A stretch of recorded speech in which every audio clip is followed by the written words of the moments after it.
Aujourd'hui, Mika, pourquoi t'es payé? Je suis payé, je pense, pour la qualité du travail que je fais musicalement. Et je suis payé pour faire des concerts, je suis payé pour sortir des disques, des trucs comme ça. Ok. Ouais. Et faire de la musique aussi, quoi. En gros, faire de la musique. Ok. Ouais. Ce pourquoi tu es doué. Je pense que ce qui est hyper important pour moi, et je veux surtout pas perdre, c'est que je suis, je pense, kind. Ouais. Bon. Généreux. Généreux, ouais, avec les gens.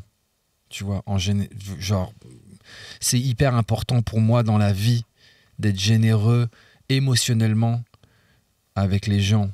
Ça veut pas dire amener des gâteaux, amener des cadeaux, machin. Émotionnellement. Juste dire bonjour à quelqu'un dans la rue, faire un sourire, tu vois, quand tu croises quelqu'un. Des trucs super simples qui existaient beaucoup plus avant, qui existent beaucoup moins aujourd'hui. Et donc je pense que ça, je pense que je suis assez fort en ça parce que c'est naturel chez moi et j'en ai besoin moi et j'aime partager ça.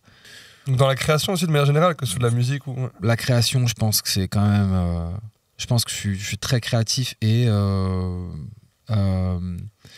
aussi je suis énormément... je suis hypersensible comme tu disais. Donc hypersensible, ça veut dire que je ressens ce que les gens ressentent. Je vois comment les gens se sentent, même quand ils essaient de le cacher.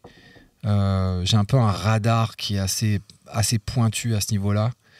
Donc voilà, ça c'est un autre de mes points forts qui aussi est aussi un problème. Qu'est-ce que tu aimes dans la vie? J'aime, ça revient à juste ce que je viens de dire juste avant. C'est très cool. J'aime les gens cool, les gens bons, les gens généreux. J'aime être entouré de personnes, tu vois, qui ont cette énergie-là.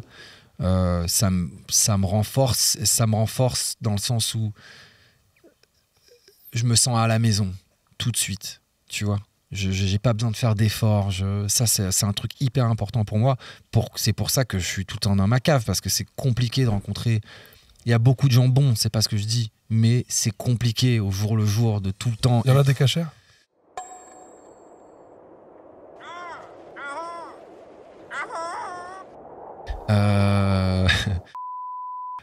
Ce que j'aime dans la vie, ma mif, ma femme, ma chienne, j'aime tout. C'est deux personnes différentes. Je l'ai faite pour toi, celle-là. Sinon, Noël a me plié en deux. Ça. Qu'est-ce que tu sens que tu pourrais apporter au monde dont il a besoin? Une fois de plus, être simple et généreux et franc, c'est pas compliqué. Et en même temps, c'est un peu la base pour que les choses grandissent d'une manière saine, je pense. Et donc, c'est ça que j'aime partager avec le monde tout le temps, et j'espère que c'est ça que La vérité, c'est que demain, je suis plus là, je m'en bats les couilles qu'on se souvienne de ma musique. Je m'en tape. Mais par contre, j'ai envie qu'on se souvienne que j'étais quelqu'un de bon et de généreux, et de franc et de simple. Tu vois, bon, simple, je sais que c'est pas souvent ça c'est pas le premier mot qu'on dit, mais simple dans le sens où, tu vois, je peux croiser n'importe qui dans la rue, qui s'arrête, qui me parle, je vais m'arrêter, je vais dire WhatsApp, quoi, tu vois. Ouais, je capte. Et ça, c'est simple.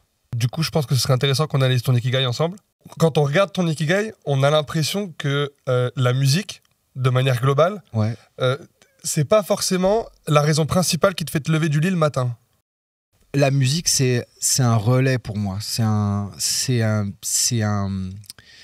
mon tunnel, tu vois ce que je veux dire? Moi, je fais de la musique, je suis payé pour faire de la musique. C'est un truc de ouf. Je me lève le matin pour le rêve, je me lève le matin pour être enfin moi, tu vois, sans que personne ne me casse les couilles. C'est ça qui me fait me lever le matin. Je me lève et je me dis, tu vas pas me casser les couilles aujourd'hui.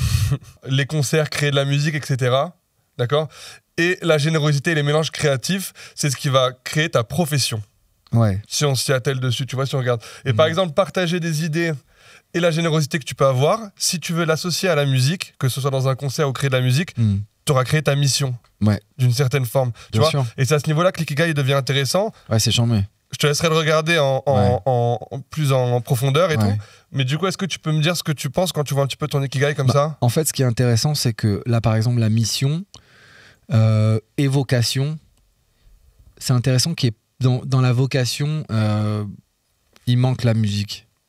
C'est ce que je te disais au début, carrément. Ouais, il manque la musique parce qu'en fait, de ce que j'ai lu et de ce que, en tout cas, les informations que j'ai toujours pris, c'est que les anciens musiciens de base, c'était des healers. C'était des chamans, des gens qui soignaient. C'était des soigneurs.